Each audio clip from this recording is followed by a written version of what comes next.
Hello students, 10th Maths Chapter 2 Numbers and Sequence exercise 2.5 third sum இந்த வீடியோல பார்க்கலாம். Find the first term and the common difference of an AP whose nth terms are given below. nth term tn கொடுத்திருப்பாங்க, நம்ம அதை வச்சு a-வையும் d-ஐயும் கண்டுபிடிக்க சொல்லியிருக்காங்க. அப்போ tn is equal to minus 3 plus 2n அப்படின்னு சொல்லிட்டு first subdivisionல கொடுத்திருக்காங்க. இப்போ first term அப்படின்னா என்னது t1.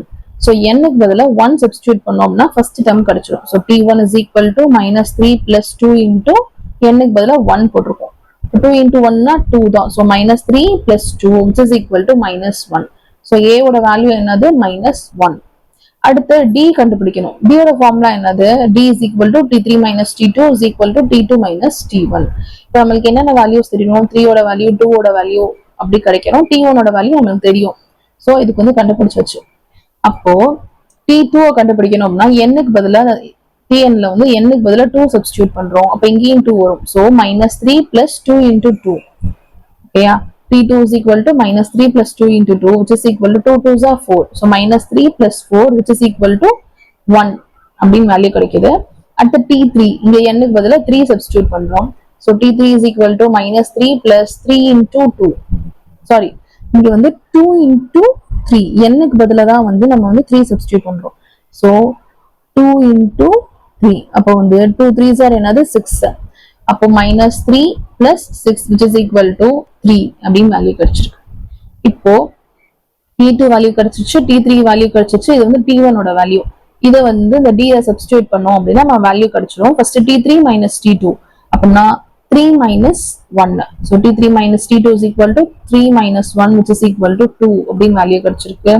அடுத்து t2 minus t1. t2 ஓட வேல்யூ என்னது 1, t1 ஓட value -1. So t2 minus t1 is equal to 1 minus -1 which is equal to 1 plus 1 which is equal to 2. So therefore d ஓட value என்னது ரெண்டும் சேமாவே கிடைச்சிச்சு. அப்போ டிஃபரன்ஸ் வந்து d. So d is equal to 2. அடுத்து second subdivision பார்க்கலாம். tn is equal to 4 minus 7n. அப்போ first term கண்டுபிடிக்கணும்னா இங்க n-க்கு பதிலா 1 சப்ஸ்டிட்யூட் பண்றோம். So t1 is equal to 4 minus 7 into 1 which is equal to 4 minus 7 which is equal to ரெண்டு minus பண்ணோம்னா என்ன வரும்னா கிரேட்டர் நம்பர் சைன் தான் போடணும். So -3. அப்ப a ஓட வேல்யூ என்னவா இருக்கும்? -3. a என்னவோ அதான் t1 ஓட value. So a is equal to -3.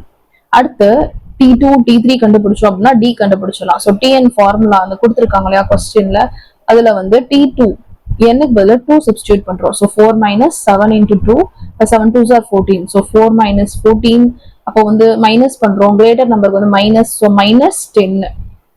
அடுத்து t3 கண்டுபிடிக்கணும். இப்போ 4 minus 7 into 3 n-க்கு பதிலா 3 சப்ஸ்டிட்யூட் பண்றோம். 7 3s are 21. So 4 minus 21 வந்து மைனஸ் பண்றோம். கிரேட்டர் நம்பர் சைன் போடுறோம். So -17. t1 வந்து -3, t2 வந்து -10 and t3 வந்து -17. இப்போ ஃபர்ஸ்ட் d கண்டுபிடிக்கிறதுக்கு t3 minus t2 கண்டுபிடிக்கணும். So t3 minus t2 which is equal to -17 minus -10. Okay, இப்போ இது ரெண்டும் சேர்த்தோம்னா பிளஸ் ஆயிரும். Minus into minus plus. So -17 plus 10. -17 plus 10 greater number sign தான் போடணும். So மறுபடியும் மைனஸ் பண்றோம். So -7. அடுத்து t2 minus t1.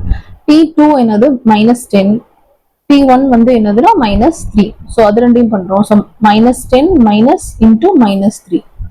ஓகே, இங்கேயும் பிளஸ் ஆயிருது. ஸோ -10 plus 3 வருது. கிரேட்டர் நம்பர் சைன் தான் வந்து போடணும். ஸோ -7 ரெண்டையும் மைனஸ் தான் பண்ணணும். கிரேட்டர் நம்பர் சைனை போடணும். அதே மாதிரி கிரேட்டர் நம்பருக்கு என்ன சைன் இருக்கோ அதுதான் நம்ம இங்க வந்து பண்றோம். ஸோ மைனஸ் இன்டூ பிளஸ்னா மைனஸ். இப்போ -7. d ஓட வேல்யூ என்னது -7 அப்படின்னு கிடைச்சிருக்கு.